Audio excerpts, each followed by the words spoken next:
Okay, this week we are going to be working with watercolor. Some of you who have had my class before have worked with it already, so you probably already know the basics, but I'm going to go over the basics of watercolor. So if you are at home, hopefully you purchased your art supplies. They are listed on the home page. Or you purchased an art kit from me, which will have your watercolor, paintbrush, and then your watercolor paper. If you have not purchased that, I would do it as soon as possible. You can find at Walmart watercolor paper and watercolor paint in the art section for pretty cheap. Watercolor paper is thicker than normal paper. So with the last project we used white printer paper, which is very thin. Watercolor paper is the thick paper in your art kit. The reason why you want to use the thick paper is because it will warp the paper, because you use a lot of water with watercolor, and it will warp the paper and make it all crinkly and look bad. So watercolor is called watercolor. You're going to want to remember this because I'm going to quiz you on it on Friday, because you use mostly water and very little paint. Excuse that the paint melted when it got shipped to me from Amazon, but we'll just work around it. So watercolor paint is mostly water and very little actual paint. So like this amount of paint, if you're using acrylic paint, or what I would call like normal paint, would probably paint one picture. This could probably paint about, depending on how big, about 100 pictures. So if you end up running out of a color, that means you're probably using it wrong. So what you're going to need today is your watercolor paper, paint, paintbrush, paper towel, and then a cup of water. We are only using a very small part of your paper, so we don't, especially for those that are at home, we don't want to waste your watercolor paper. So today we're just practicing, so we're going to use a really small piece of your watercolor paper. So if you want to take out a ruler or take out something that'll help you make a straight line, we're just going to practice with like a tiny piece of your watercolor paper. So, right there. We're just going to be working with this part. So try not to get the back dirty, try not to get the front dirty. Don't throw it away when you're done. We're just using this top part. Okay. So first thing we're going to do is I'm just going to show you how to use watercolor paint. So watercolor paint brushes tend to be pointed at the end. You should have a little brush in your watercolor kit. So first thing I'm going to do is wet my brush in my water, and then pick whatever color I want to use. So I'm going to start with orange. So I'm just getting some paint on there. Sometimes if I feel like it's not quite wet enough, I'll put a little bit more water on there. And then I'm just gonna paint on the paper. So watercolor paint is supposed to be what I call transparent. Transparent means that it's somewhat see-through. It's not supposed to be really solid like normal paint. Like normal paint, you could paint a wall and completely cover up the normal color of the wall with that paint. This paint is very thin. You can kind of see the color of the paper through the paint. So if you're doing it really thick, you're probably not using it right. It should go on pretty smooth. If it's not going on smooth, you're probably trying to use too much paint. Another cool thing about watercolor paint is even once it's dried, you can put water on top of it and spread it out.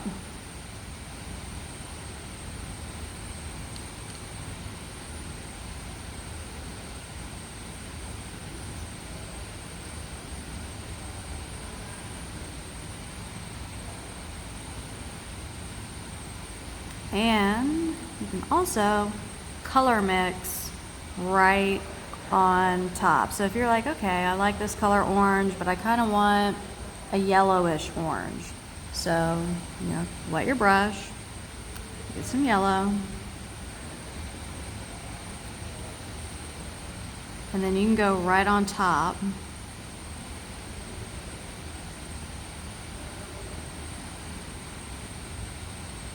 and mix into your other color.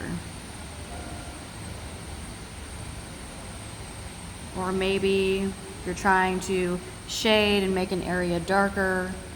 You can't use black to make areas darker. That's kind of the initial assumption, but you can also use brown. That tends to make a more natural, darker shade.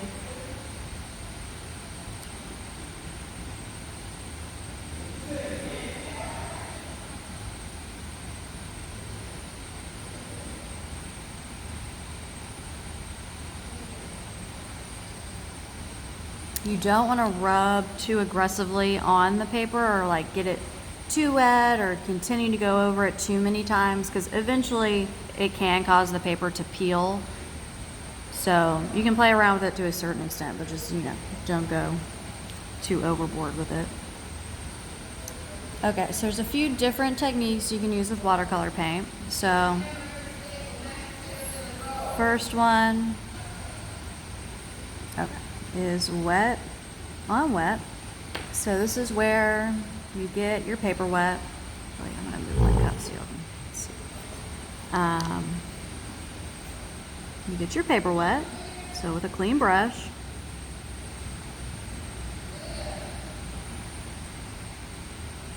Okay, sorry, got interrupted. Now I have to do that again. Okay, so wet, clean brush, and then wet paint. So I'm going to use this color blue.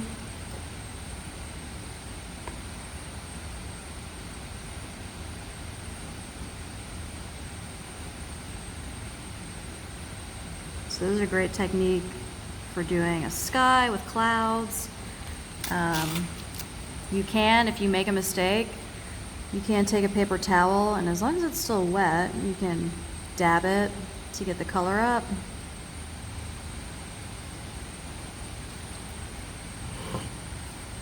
Okay, next one, wet on dry. So that's just wet paint on dry paper, which is basically this one that I did. So I'm going to use green. So paintbrush is wet, paper is dry.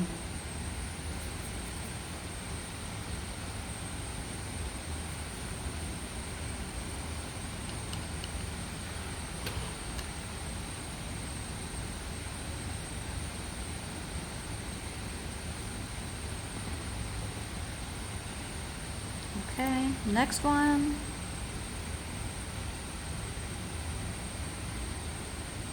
Is dry on wet.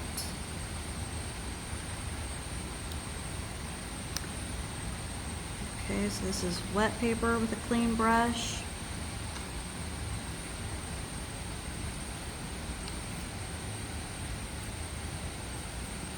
And then dry paint, which can never be perfectly dry because you can't get it up unless it's at least slightly wet.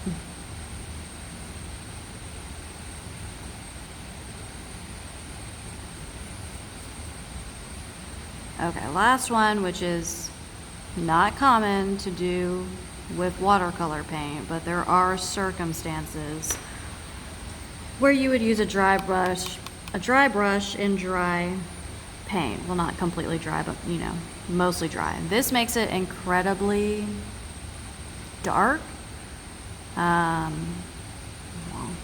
think my brush is a little too wet. Depending on the watercolor paint you're using. So if you do need a really dark area, you can do dry brush, dry paint to get darker areas. But it cannot usually be completely dry because then it won't run smoothly on your paper. So like normal paint, like acrylic paint, is pretty much always dry on dry. Dry brush, dry paint, and you paint with it and it's super dark and solid. Watercolor is not common to use that, but there are some circumstances. So that is your practice. Tomorrow we're gonna do a painting. Wednesday we're gonna do a different painting. Thursday another one. And then Friday I'll just have a little quiz, a 2-question quiz about watercolor paint.